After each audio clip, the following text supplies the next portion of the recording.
كابتن يعيشك. مرحبا بكم، يعيشك، مرحبا. الله يسلمك. شلونك؟ اخبارك؟ الحمد لله وشكر لله. الحمد لله. شلون لحد الان؟ شلون شفت العراق؟ شلون شفت الشرطه؟ شلون شفت الجماهير؟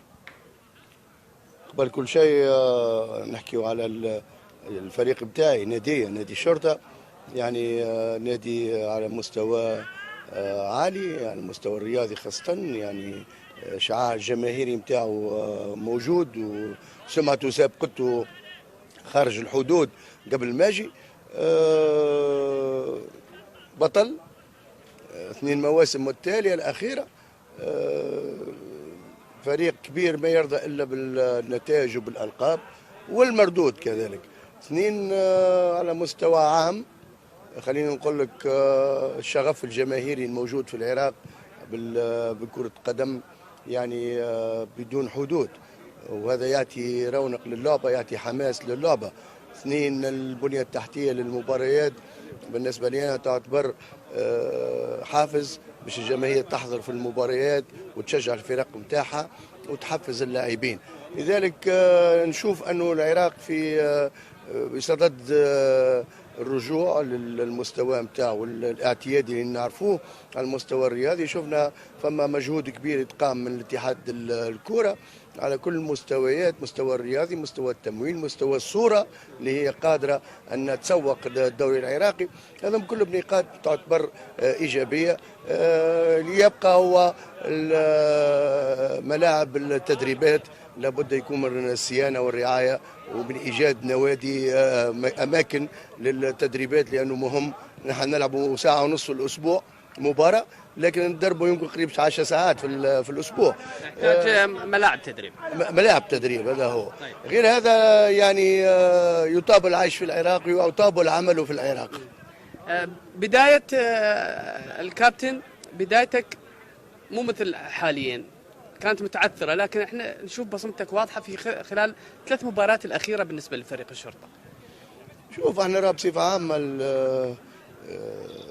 العقلية نتاعنا انه كن فيكون، يعني فماش في كرة قدم كنت فيكون في اي مجال، مش حتى في كرة قدم. يعني عامل الوقت هو عامل مهم جدا، خاصة لما تاخذ فريق والقطار يمشي كما نقولوا احنا. ما خذيتوش الفريق في فترة التحضيرات، يعني فما فترات بتاع اكتشاف المحيط، اكتشاف اللاعبين، اكتشاف العقلية، التعامل مع ذلك، التعود على ذلك، هذا كله يتطلب وقت. خذا وقته. كانت لي ثقة من طرف الإداريين تاع النادي، من طرف اللاعبين، من نفسي كذلك، من الإطار الفني.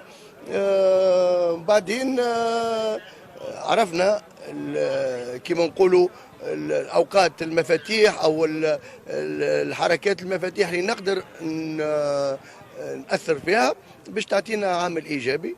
والفريق الكبير ديما ما يطلبش كثير وقت عشان يرجع يلعب او عشان يرجع يدي او عشان يرجع يفوز، وهذا اللي شفناه. الفريق رجع المستوى تقريبا، مازلنا ما رجعناش 100% المستوى اللي ندور عليه.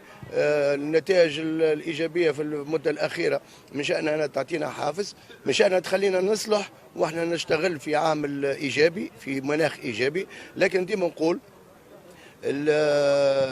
الليفل، يعني المستوى اللي ندور عليه مازلنا ما خلطنالوش، قاعدين نسعى باش نوصل للمستوى اللي ندور عليه، وهذا أهم شيء. في سؤالين برشا مهمات بالنسبة للجماهير. بالنسبة للكابتن شاب، سر البدلة اللي تلبسها احنا نسميها قاط، انتم ما اعرف بتونس شو يسموها؟ كسوة.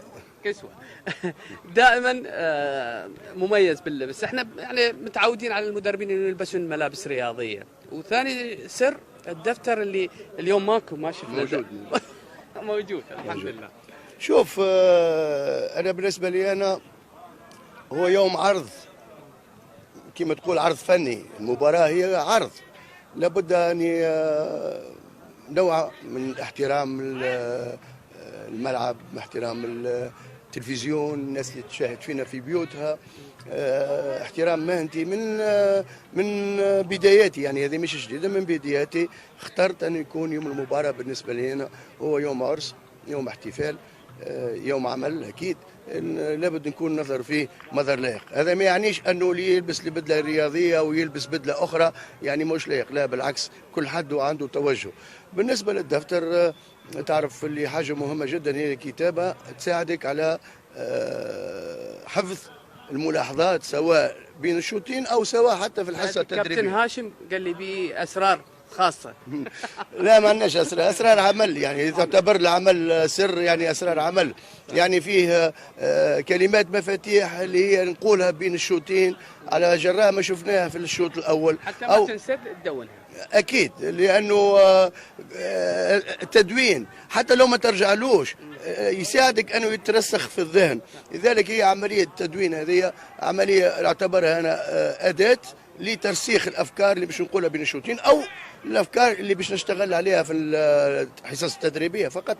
كابتن تتزوج عراقي. احنا في تونس، وهذه الناس كلها يشرفني، لكن احنا في تونس عندنا ما عندناش عدد الزوجات. زوجه واحده. زوجه واحده.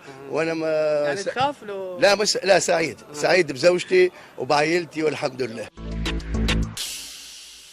طمن جماهير الشرطه الكل تنتظر موضوع ادريسي.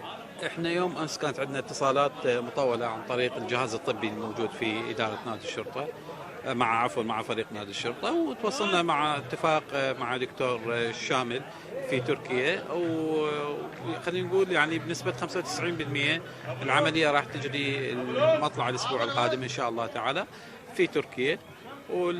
يعني التقارير الاوليه اللي بلغنا بها الدكتور ممكن يعني الحاله من 2.5 إلى 3 أشهر مرحله التوقف فقط، وبعدين يرجع يزاول كره. يعني ما راح تعوضوا بلاعب الى ان يجهز.